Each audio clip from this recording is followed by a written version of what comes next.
कानून की गुंडागर्दी किस तरीके से होती है ये बिहार जाकर आप देख लीजिए कि जिस छात्र के साथ बदसलूकी होती है, बेईमानी होती है, नाइंसाफ़ी होती है, उसी को जो है दरअसल सीसीटीवी कैमरे अपने घर में लगाने होते हैं या लगाने पड़ते हैं, इसलिए ताकि उन गुंडों से बच सके जिन्होंने उनके बच्चियों की जान ले ली, जिन्होंने उनके बच्चियों के साथ दुष्कर्म किया। और इसके इतना ही नहीं, बेशर्मी का आलम यहाँ तक पहुँचता है कि आज तक सिर्फ जांच के नाम पर झुनझुना जो है दिखा दिया जाता है। ईडी है, सीबीआई है, एक से बढ़कर एक कानून है, लेकिन इंसाफ के नाम पर कुछ भी नहीं देखने को मिलता है। मैं बात कर रहा हूँ पटना का, ठीक उसी नीट छात्रा की जैसी बच्ची बहुत सारी है जिनके साथ दुष्कर्म हो रहे हैं, उन्हें परेशान किया जा रहा है, बेबसी से महसूस कराया जा रहा है, लेकिन इंसाफ के नाम पर सिर्फ और सिर्फ नाटक चल रहा है। उसके लिए जिन्होंने आज आवाज़ उठाई, उसके लिए जिन्होंने उसके हक के लिए आवाज़ें उठाई, जो कानून की बात किया, जो कानून की जिम्मेदारियों की बात किया, वो सब के सब जेल में चले गए और जेल से बाहर भी आ गए बेल पर। लेकिन वो जेल नहीं गया जो मुख्य आरोपी है, जो वो जेल नहीं गया जिसका नाम आ रहा है। जी हाँ, मैं बात कर रहा हूँ निशांत कुमार जी का। मैं बात कर रहा हूँ जिस तरीके से जो है नीतीश कुमार के बेटे का नाम आया, नीतीश कुमार के बेटे को लेकर आरोप लगे, उस पर एक्शन क्यों नहीं हुआ, उस पर कार्रवाई क्यों नहीं हुआ? क्या इसलिए क्योंकि वो साहबजादे के बेटे हैं? क्या इसलिए क्योंकि वो मुख्यमंत्री के बेटे हैं? या इसलिए कि बिहार के मुख्यमंत्री के जो है दरअसल सगे हैं? अगर ऐसा है तो इसका मतलब क्या कानून जो है तमाशा कर रहा है, या कानून दो लोगों के लिए बटा हुआ? क्या अगर गरीब है तो उसके लिए अलग से काम करेगा और अमीर है तो उसके लिए अलग से काम करेगा?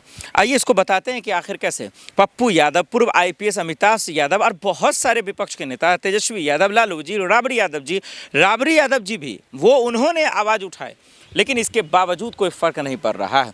नीट छात्रा को लेकर हम सब ने देखा कितना तमाशा हुआ।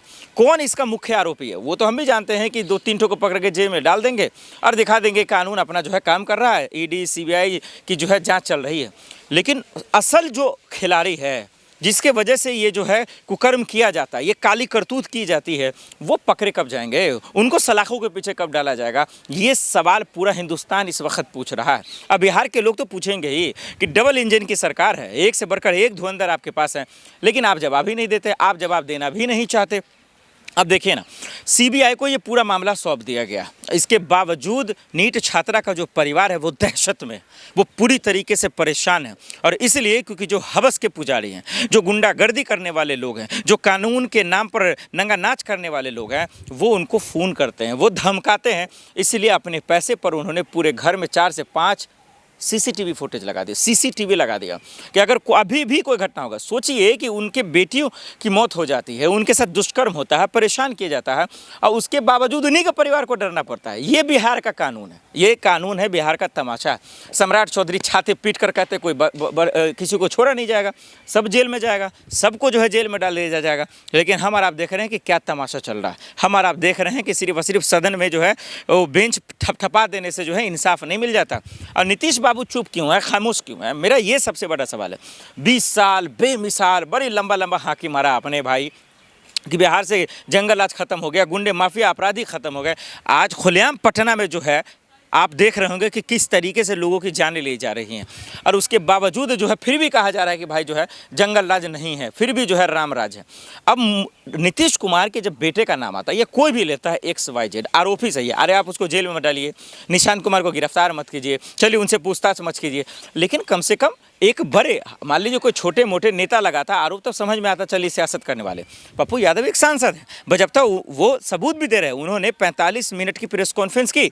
अब प्रेस कॉन्फ्रेंस करने के बाद संजय जी तमाम लोगों का उन्होंने नाम भी लिया और बताया कि इन लोगों को जेल में डालिए, अगर नहीं डालेंगे तो देश में छोड़िए बेटियां सुरक्षित, गांव मोहल्ले में सुरक्षित नहीं रह पाएंगे। और इसीलिए जो उन पर सवाल किया गया। तो हम सब ने देखा क्या हुआ।